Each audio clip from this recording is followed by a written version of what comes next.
नौका में क्या लदा हुआ है?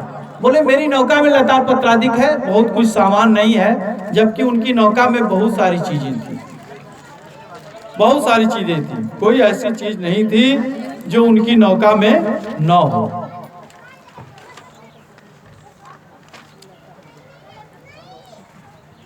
मेथी, मंगरैला, हल्दी, सोंठ, तेजपात, जीरा है, त्रिफला, कपूर, धनिया, लौंग, मिर्चा, करारा है, पिस्ता, बादाम, बनफसा, सौंफ, कसनी, सुहारा है, शिव हींग नामक काला नादा माल बंजारा है। अनेक प्रकार की वस्तुएं जो है उसमें लादे हुए थे।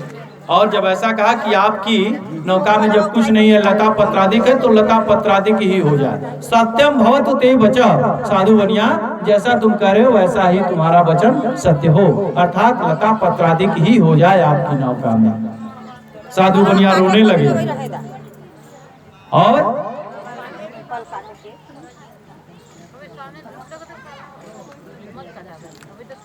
साधु बनिया के दामाद ने कहा कि आप जो है चिंता मत करिए, ये त्रिदंडी स्वामी का श्राप आपको लगा है कि दंडी जी को श्राप है गहो जाई के पांव, तब यह पूरी होएगी माल जाल से नाम। प्रणत पाल रघुवंश मणि करुणा सिंधु करार, जय शरण प्रभु राख है सब अपराध विसार। मोह मोल बहुसूल प्रद त्यागहु तुम अभिमान, भजहु राम रघुनायक कृपा सिंधु भगवान। भगवान की स्तुति करते हैं जाकर के साधु बनिया त्रिदंडी स्वामी का, और कहते हैं त्रिदंडी स्वामी से कि नहीं तुमसे भूषण चहत, नहीं तुमसे धन धाम, नहीं तुमसे भोजन चहत, नहीं तुमसे कछु काम। इसलिए हमको आपसे कुछ नहीं चाहिए, आपकी नौका में कुछ नहीं है तो आप जाओ, हमको कुछ नहीं चाहिए। आपने मेरी पूजा करने के लिए कहा था लेकिन नहीं किया, इसलिए आपको कष्ट हुआ है, और फिर भी झूठ बोल रहे हैं। इस प्रकार की बात सुनकर के साधु बनिया को ज्ञान हो गया, और ज्ञान होने के बाद भगवान नारायण का वो पूजन किए हैं, और पूजन करने के बाद वहीं नौका पे बैठा करके सत्यनारायण भगवान का पूजन किए।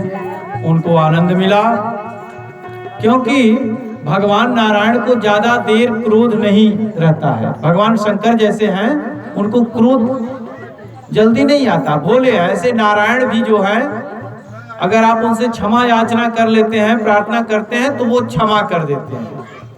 जो सज्जन होते हैं, सज्जनानाम क्षणे क्रोधा दुर्जनानाम पहरद्वयी चांडालस्य अहोरात्रम मूर्खस्य मरणकांतकम। जो सज्जन होते हैं उनका जो है क्रोध क्षण मात्र के लिए होता है।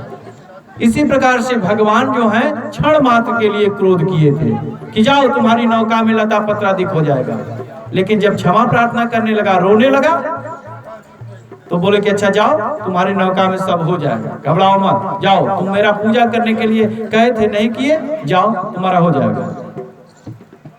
लेकिन दुर्जनस्य प्रहरद्वयम्, जो दुर्जन होते हैं ना उनका क्रोध दोपहर तक रहता है, दोपहर तक लड़ते हैं। जो लड़ता है दोपहर तक, सुबह से दोपहर तक, उसको आप लोग समझो कि वो दुर्जन है, दोपहर तक लड़ता है। चांडालस्य अहोरात्रम, जो चांडाल व्यक्ति होता है सवेरे से लेकर के पूरी रात लड़ता है। हाँ, कुछ कुछ ऐसे लोग हैं, कुछ लोग होबे करेंगे, है ना, सुबेरे से लड़त लड़त रात भर लड़िया, उनका लड़िए खत्म ना हुई।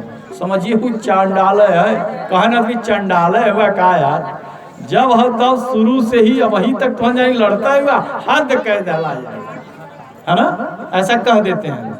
तो वो रात भर लड़ते हैं। अच्छा, अब मूर्खस्य जो मूर्ख व्यक्ति रहता है और वो क्रोध कर लेता है, तो जब ले तो है मार के मुआ न लेही तब ले वो लड़बे करिए। उसका जब तक से आपको मार नहीं डालेगा तब तक उसका क्रोध है नहीं शांत नहीं होगा। तो इसलिए मूर्ख अगर आपसे लड़ाई करने लगे तो प्रणाम करके गले से निकल जाइए, नहीं तो वो मनवे नहीं करेगा, उसको ज्यादा कुछ है नहीं। इस प्रकार से कि हित जानी तुम्हें उपदेश दियो, हित जानी तुम्हें उपदेश दियो, हित जानी तुम्हें उपदेश दियो। भूखे कंगाल को बांटिएगा धन, भूखे कंगाल को बांटिए। पहचान के लोग से बात करो, बल मानस को मत डांटिएगा।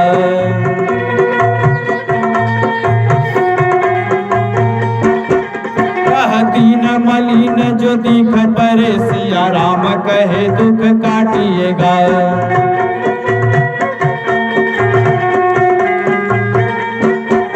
रस गावेंगे प्यारे तिहारे सभी, कभी कूप तालाब न पाटिएगा।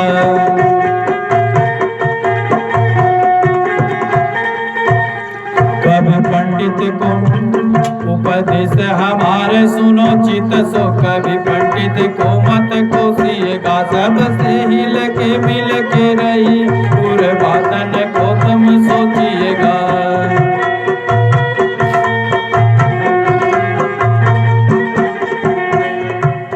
बता करके कहे कि अब जो है आपको उपदेश देते हैं कि जो भूखा हो उसको आप धन जरूर देना, जिसके पास जो निर्धन हो उसको धन देना।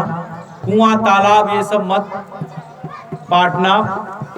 पहले कुआं खुदवाया जाता था, तालाब रहता था, लोग पानी पीते थे, नहाते थे, बहुत सारी सेवाएं होती थी। अब जो है हैंड पाइप लग गया है, हैंड पाइप खत्म, अब बोरिंग, समरसेबुल, बटन दबाए काम खत्म। जब विवाह शादी होता था तो पोखरी पर जाकर के लोग मट्टी लाते थे, कुआं की पूजा करते थे, ये सब खत्म। अब जयमाल जितना देर तक हो जाए समझिए सबसे बढ़िया, फोटो जमा सबकर आ जाए, बढ़िया बढ़िया। अब जयमाल, विवाह माने, विवाह का मतलब जानते हैं आप लोग? विवाह माने जिसमें बाह बाह हो। विवाह का मतलब जिसमें बाह बाह सब लोग कहे वो विवाह। कुछ लोग जानते हैं क्या कर बियाह, आय चिल्लाते हैं, अरे बड़ा कष्ट में बियाह भइल बा हमार, वो कष्ट में रहना। जेकर बियाह होला विवाह, वो वाह वाह करता है, वाह क्या बात है। तो इस प्रकार से उनको वहीं सत्यनारायण भगवान का पूजन करके, त्रिदंडी स्वामी का, भगवान के नाम का संकीर्तन करके फिर जो है अपनी नौका को लेकर के अपने नगर को प्रस्थान करते हैं। आइए, अपने मन को, अपने तन को पवित्र करना है। अंतःकरण में जब गंदगी रहेगी तो परमात्मा उसमें नहीं रहता है। अंतः आत्मा में साधु बनिया के गंदगी आ गई थी। बिना कमाए जो धन मिल जाता है उसमें कलयुग का वास होता है, सोना में कलयुग का वास होता है। और सोना के रूप में भगवान भी हैं, हिरण्यगर्भ है ना, हिरण्यगर्भ है। तो किस सोने में कलयुग है और किस सोने में भगवान है, इसको समझिए। जो पाप की कमाई होती है, जो लूट की कमाई होती है, जो सता करके कमाया हुआ धन से जो आप सोना का आभूषण पहनते हैं, उसमें कलयुग का वास होता है। और जो परिश्रम का अपने जो पुरुषार्थ से कमा करके अच्छे से जब उसका आभूषण पहनते हैं तो उसमें परमात्मा का वास होता है। इस प्रकार से कि हमने आंगन नहीं बहारा, कैसे आएंगे भगवान, कैसे आएंगे भगवान।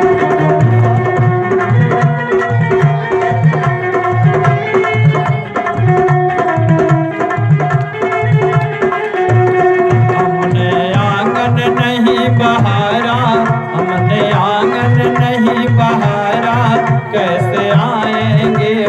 भगवान, कैसे आएंगे भगवान। ताली बजाते हुए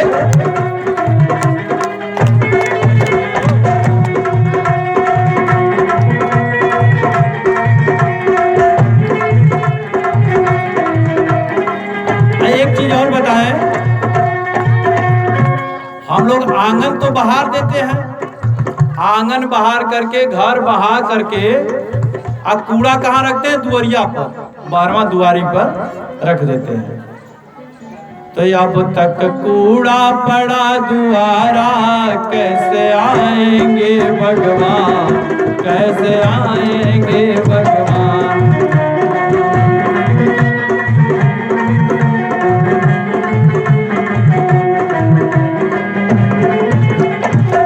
इसी में लड़ाई भी हो जाती है, अपना कूड़ा दूसरे के दुआरी पर, वो दूसरे के दुआरी पर, अरे उठा करके उसको जहां रखना है वहां ले जा करके रख दो। लेकिन हम लोग भी सोचते हैं कल्ले से आगे बढ़ा दो, आगे वाला आगे बढ़ावा।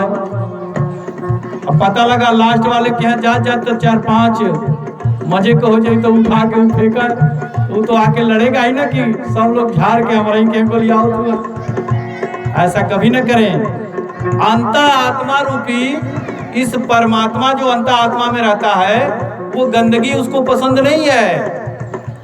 काम, क्रोध, मद, लोभ, मोह ये सब से परे होंगे तब परमात्मा आपके हृदय में निवास करेगा। जब मैं था तब हरि नहीं, अब हरि है मैं ना।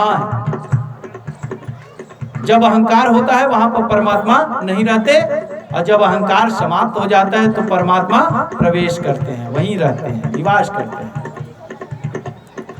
हर कोने में कलमस कसाई की लागी है ढेरी,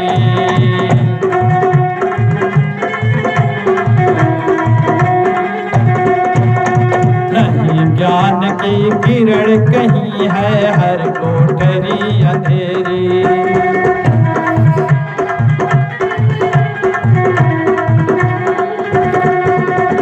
हर कोने में कलमस कसाई की लागी है ढेरी, नहीं ज्ञान की किरण कहीं है, हर कोठरी अंधेरी।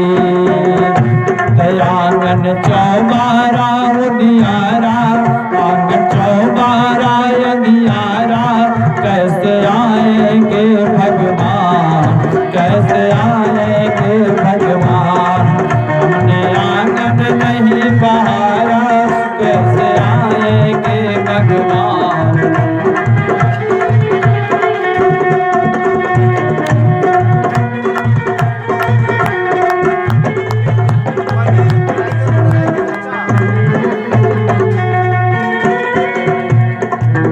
अरे हृदय तुम्हारा पिघल न पाया, जब देखा दुखिहारा।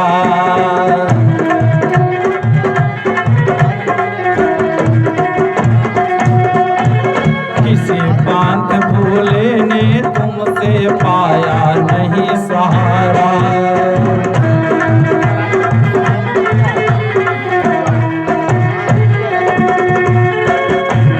किसी हृदय में अगर पिघलन नहीं है, अगर कोमलता नहीं है, तो ऐसा हृदय पत्थर करके रखने से कोई फायदा नहीं।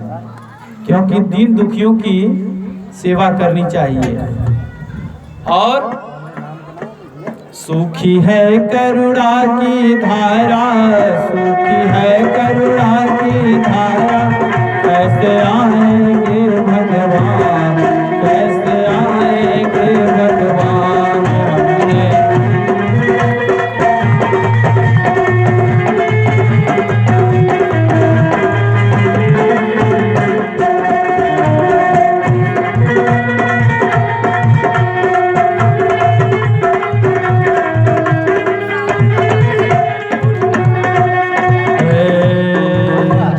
निर्मल मन हो तो रघुनायक शिवरी के घर आए।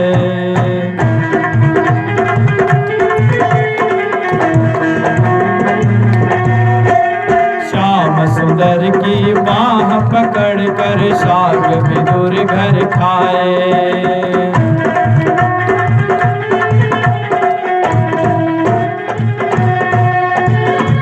सेवरी की कथा सभी लोग जानते हैं ना। सेवरी मातंग ऋषि जो थे, मातंग ऋषि ने बताया था सेवरी को, छोटी सी बालिका थी, छोटी सी उम्र में ही उसका विवाह उसके माता पिता कर रहे थे। वो किसी तरह से भाग करके मतंग ऋषि के आश्रम के पास आ गई, क्योंकि उसको विवाह तो विवाह छोटे उम्र में कर रहे थे। जितने भी जो करते हैं उसको काट करके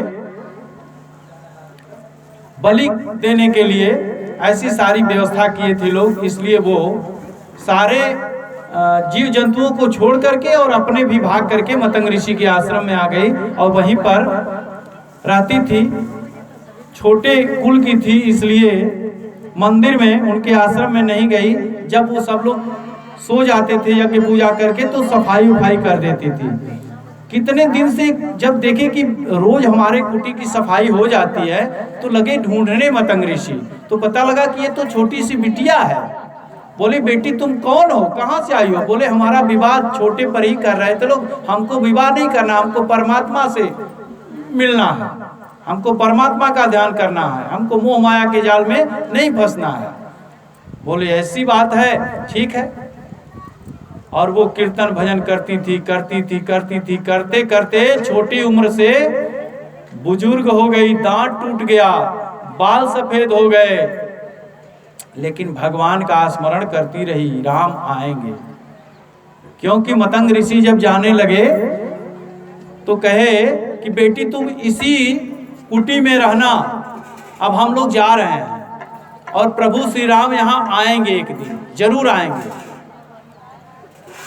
और ऐसा विश्वास, गुरु की बात मान करके उसने भगवान के लिए रोज पुष्पों का मार्ग बनाती थी, रोज पुष्प बनाती थी माला बनाने के लिए। आज नहीं तो कल आएंगे, कल नहीं तो परसों आएंगे। ऐसे करते करते कितने दिन बीत गए। जिस दिन प्रभु श्री राम जब आए लक्ष्मण जी के साथ, तो उस समय सेवरी ने कहा आप कौन हैं? फिर देख करके उसको लगा कि कहीं आप राम तो नहीं हैं, हमारे प्रभु तो नहीं हैं। और इस प्रकार से चरणों में नतमस्तक होकर के प्रणाम करके सेवरी जो है परम धाम को चली गई। ऐसे परमात्मा की कृपा होती है। इसी प्रकार से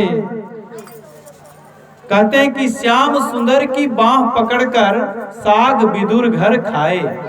विदुर जी के यहाँ कृष्ण भगवान गए थे और जा करके वहां पर उन्होंने, विदुरानी ने केले का छिलका दिया था। केला खिलाने के इतना विह्वल हो गई कि मेरा कन्हैया आया, मेरा लल्ला आ गया।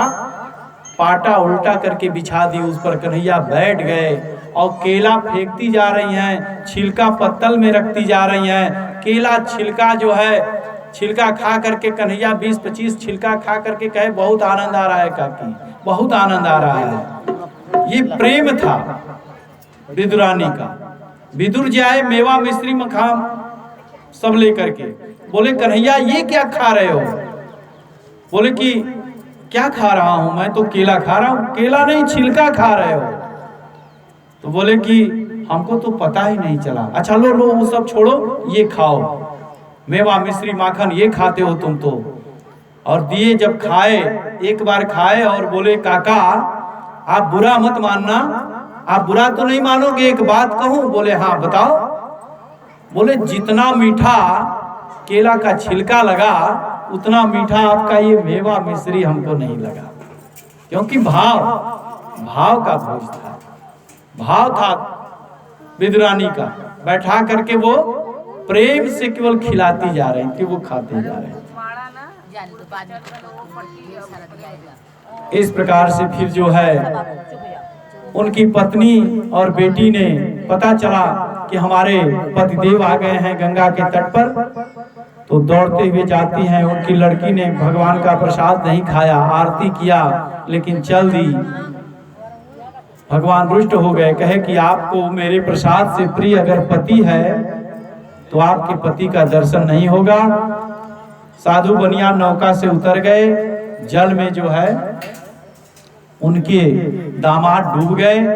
लड़की दौड़ती हुई आई, रोती हुई आई और कही कि मेरे पति नहीं है, मैं भी जल में डूब जाऊंगी, अग्नि लगा करके आत्मदाह कर लूंगी, अब मैं जीने वाली नहीं।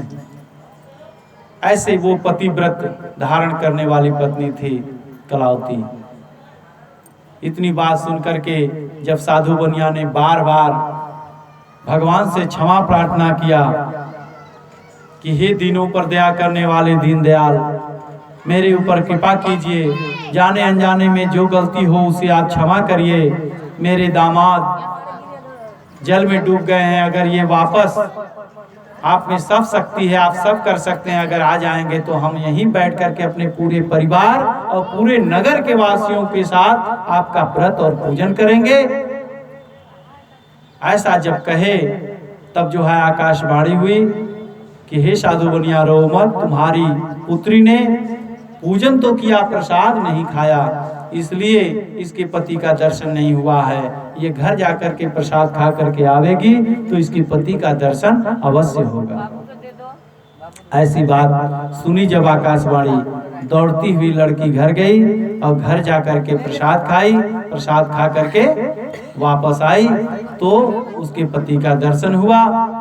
सब लोग वहीं बैठ करके बढ़िया मंडप बना करके सजा करके भगवान का सिंहासन, सत्यनारायण भगवान का पूजन किए। पूजन करने के बाद भंडारा किए, सभी नगरवासियों को खिलाए पिलाए।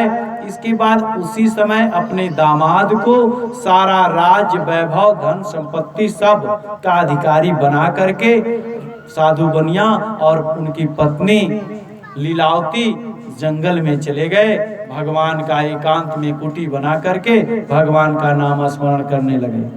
तो श्रीमन नारायण नारायण नारायण,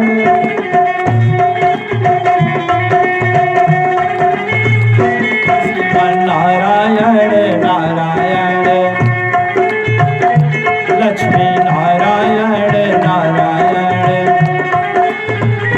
यज्ञ नारायण नारायण,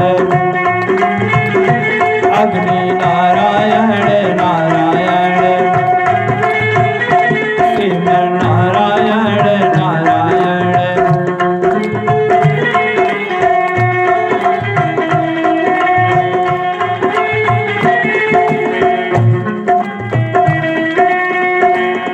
ऐसे भगवान का संकीर्तन करते हुए जंगल में भगवान का संकीर्तन करने लगे। और इसके बाद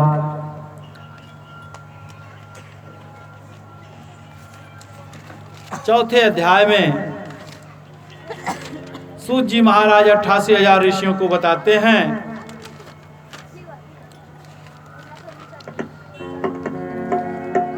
कि एक राजा हुए,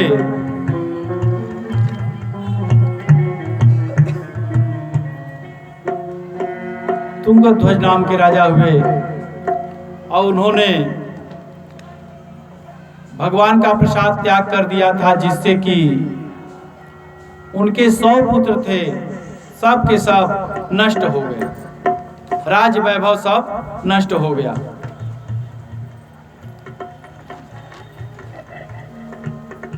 हुआ क्या उनके साथ कि एक बार जब वो जंगल में गए, शिकार करने का इच्छा हुआ, शिकार करने के लिए जंगल में गए और दूर जाने के बाद सेनाओं का संग छूट गया। सेनाओं का संग छूटने के बाद वहां पर एक वट वृक्ष के ऊपर एक प्रेत रहता था। वह प्रेत राजा को देख करके खाने के लिए दौड़ा, बहुत दिनों का भूखा था, और उसने कहा कि अब मैं इतने दिनों से भूखा हूं, आज मैं आपके मांस को खा करके अपने क्षुधा को तृप्त करूंगा। ऐसी बात सुनकर के राजा डर गए और कहे कि आप कौन हो, कहाँ के रहने वाले हो? बोले मैं गुजरात का रहने वाला हूँ। पूर्व जन्म में बड़ा पाप किया हूँ, इसलिए इस प्रेत योनि में आ गया हूँ। प्रेत योनि में आदमी पाप करने से आ जाता है।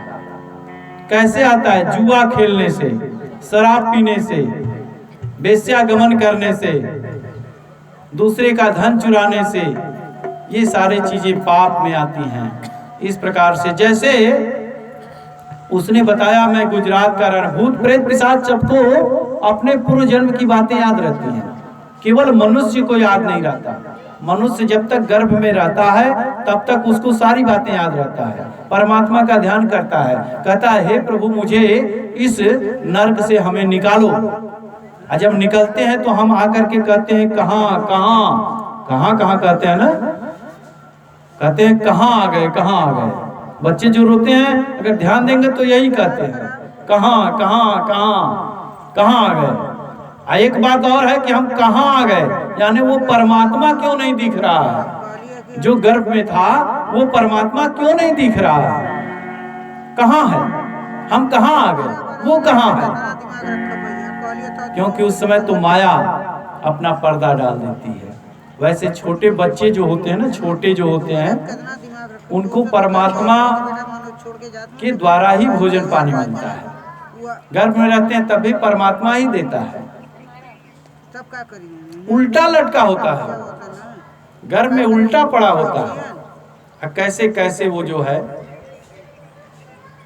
9 महीने तक रहता है, और 9 महीने तक माताएं पालती हैं। और बच्चे जब बड़े होते हैं तो कहते हैं का कैले हो हमरे बदे। उस समय बड़ा कष्ट होता है, क्या की हो हमारे लिए। अरे आपको इस पृथ्वी पर ला करके इतना बड़ा कर दी, पढ़ाई लिखाई सारा कुछ की, और लास्ट में अपनी माता को आप अगर सम्मान नहीं देते हैं, माता का पूजन नहीं करते हैं, माता को खिलाते पिलाते नहीं हैं, माता की सेवा नहीं करते हैं, पत्नी की केवल सेवा करते हैं, तो ये गलत करते हैं। हालांकि सुभाष जी ऐसा नहीं करते। सुभाष जी जो है पत्नी की बात कम मानते हैं, है ना? कम माने ना कि ज्यादा माने ना पत्नी के बात? आपका बात कम माने ना, है ना? ना ऐसा कोई बात ना बा। हाँ, अगर मन तो यहाँ कम तो आज से ज्यादा मनिया, नहीं तो आके पूछो। हाँ, ये क्योंकि माता पिता से कोई बड़ा है ही नहीं है कि माता पिता से बढ़कर कोई भगवान नहीं होता। माता पिता से बढ़कर कोई भगवान नहीं होता।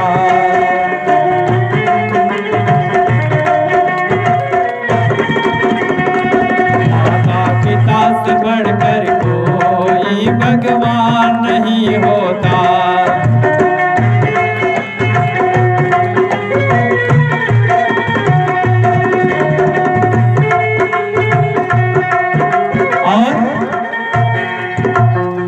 जब माता पिता चले जाते हैं ना तो बड़ा याद आता है। जब तक माँ रहती है, माँ से सारी बातें बता देना चाहिए। माँ से कोई भी बात नहीं छुपाना चाहिए किसी भी बच्चे को। सब बात बताओ, जो गलत करके आओ तब भी बताओ, अच्छा करके आओ तब भी बताओ, सब बताओ। माँ ही एक ऐसी है जो आपको उबार सकती है। माँ तो ऋण से आप कभी ऋण नहीं हो सकते। सारी बात अगर बताएंगे ना तो माँ बहुत दयालु होती है, मैया की बड़ी कृपा होती है। माता पिता जिसके नहीं होते ना वो जानता है, जिसके माता पिता बचपन में गुजर जाते हैं वो जानता है, और जिसके माता पिता हैं उसका सम्मान नहीं करता। ये गलत है। इसलिए माता पिता का सम्मान करो, आदर करो। सबसे बड़ा दान कन्यादान है। हाँ, कन्या का दान जरूर करना चाहिए। अब तो कन्यादान भी नहीं हो रहा है, अब कन्यादान भी नहीं हो पा रहा है। कन्याएं सब अपने से कन्यादान कर ले रही हैं। हाँ, ऐसा ना करो। जो भी यहाँ बैठा है ऐसा ना करो। जो बड़ा किया, पढ़ाया लिखाया, इतना बड़ा किया, उसके ऊपर अच्छा, एक कन्यादान ही ऐसा है जिसको देने के बाद व्यक्ति को अभिमान नहीं होता है, लेने की कुछ इच्छा नहीं होती है। कन्यादान कोई देता है तो कहता है कि नहीं नहीं, ये कन्यादान दे दिए वापस दो। हाँ, स्वर्ण दान अगर दे दिए, जो सिकड़ी निचवा चढ़ाओ तो सिकड़ी अगर दान कर रहे हैं और पंडित जी पहन करके सुभाष जी के यहाँ आएंगे, सिकड़ी ये दान किए हैं पहन के आएंगे तो इनको घमंड हो जाएगा, उनका ये सिकड़िया जो न तो हम ही दे ले, है ना। किसी को भूमि दान करते हैं तो वहां पर आपके मन में आ जाता है, बड़ा गढ़ा में तो इनके दान दिले रही, लेकिन पटवा करके यार 5 मंजिला इतना बड़ा मकान ये हमारा देवल है, उसमें आपका ना दिले रहती तो हम बनवले रही थे, हमार लड़की लेकर के काम दो। ये सब लोग उस पर अपना आधिपत्य समझते हैं, लेकिन एक कन्यादान ऐसा है जिसको देने के बाद लोग बड़ा स्वतंत्र अच्छा महसूस करते हैं कि हमने कन्यादान दे दिया। अच्छा, कन्यादान भी उसी को देना चाहिए बड़ा सोच समझ करके। 3 प्रकार का दान ऐसा है जिसको बड़ा सोच समझ करके देना चाहिए। गौदान, गोदान ऐसे ब्राह्मण को देना चाहिए जो सेवा कर सके उसकी, ऐसा ना कि ले जा करके कहीं बांधे खाए पिया ये बिना वो मर जाए तो दोष आपको लगेगा। गोदान और कन्यादान। अब पैसे का भी दान, लक्ष्मी का भी दान अगर करें, अच्छे लोगों को करें, जो जिसकी आवश्यकता हो उसको दो तो दोष नहीं लगता। अच्छा, 3 लोगों की मुक्ति नहीं बनती, 3 लोगों की मुक्ति बनती ही नहीं। जो सर्प के काटने से, जो सर्प काट दे किसी को, उसकी मुक्ति नहीं होती। उसकी कथा अभी थोड़ी में बताते हैं, थोड़े में। सर्प के काटने से मुक्ति नहीं होती, जो जल में डूब जाता है उसकी मुक्ति नहीं होती। जल में डूबने से और सर्प के काटने से। एक बात और बता, स्त्रियों के द्वारा प्रताड़ित होकर के मर जाने पर उस व्यक्ति की मुक्ति नहीं होती। जो पत्नियों के द्वारा प्रताड़ित करके उसको मार दिया जाता है, जो पत्नियां मार देती हैं, ताड़ित कर देती हैं, वेश्यावृत्ति करती हैं, धन के अभाव में उसको मार देती हैं, उसकी मुक्ति नहीं होती। उसकी कहानी बताएं आपको। आत्मदेव एक राजा, एक ब्राह्मण थे आत्मदेव जी। आत्मदेव जी को कोई पुत्र नहीं था। कैसे कैसे करके उन्होंने संत महात्माओं के द्वारा एक फल मिला, वो ला करके अपनी पत्नी को दिए और पत्नी ने वो फल नहीं खाई। बोली कि मैं 9 महीने ये पुत्र को मैं गर्भ में नहीं रख सकती। इसलिए उन्होंने कहा कि नहीं। तो उनकी एक सहेली थी, सहेली